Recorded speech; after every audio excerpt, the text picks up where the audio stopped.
Saratov, Rostov, Krasnodarga ketayotgan aka-ukalarning fikrini bilamiz. Qalay ketyapti va nechta pul bergan aka? Assalomu alaykum. Amakijon, yaxshimisiz? Siz ham yaxshimisiz aka? Assalomu alaykum. Nima deb tavsiya berasiz amaki? Biz Navoiydan turib telefon qilgandik, mana sizlarga bog'langandik. Boshda ishonmadik. To'g'ri. Mana endi ko'zingiz mana ko'primiz Toshkentni qo'yildi. Qaysi shaharga ketyapsiz? Sizlar Astraxanda tushib qolamiz. Aslida tushib qolasiz. Tushib qolamiz, yoki yo'nalishimiz bor. Lekin birinchi marta men 10 yildan beri Rossiyaga borib kelaman. Birinchi marta Toshkentda qo'yganni ko'zim bilan ko'rganim. Davlat avtobusimiga? Davlat avtobusi. Otalarga rahmat. Endi mon qarang. Bizga ishonsa bo'ladimi? Albatta ishonsa bo'ladi. Mana hamma butun yil Necha pul berdingiz? 915 ming. 15 ming to'lov qildingiz kassaga. To'g'ri. Akalar mana bizni Salomat reyslarimiz. bo'linglar. Rahmat amaki.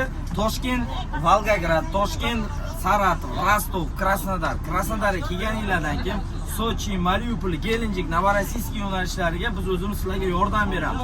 Ko'p videolarda ko'ryapmiz, Novorossiyskga ham bor, Gelenjikka ham bor, u yoqqa bu uyingizga tashab qo'yamiz, avtobus kirib o'tib ketadi deyishyapti-da. Aka, mana akamiz ko'p yildan beri yurgan ekan. Aka, oldin mana 1-2 yil oldin mana o'tgan yili ham Qozog'istonga o'tilardi. Kerak bo'lsa 12 soatlar turardi, kerak bo'lsa 10 soatlar turardi. Mana sizga ishondim avtobuslar buzilib, yerlarda yo'llarda qolib.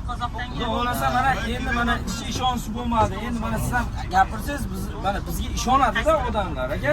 Ishonsinmi aka? Qo'yliqqa kelsinmi? Gazini olsin aka. Xudo xolasa aka-ukalar bemalol kelasizlar, ketasizlar. Sog' bo'ling.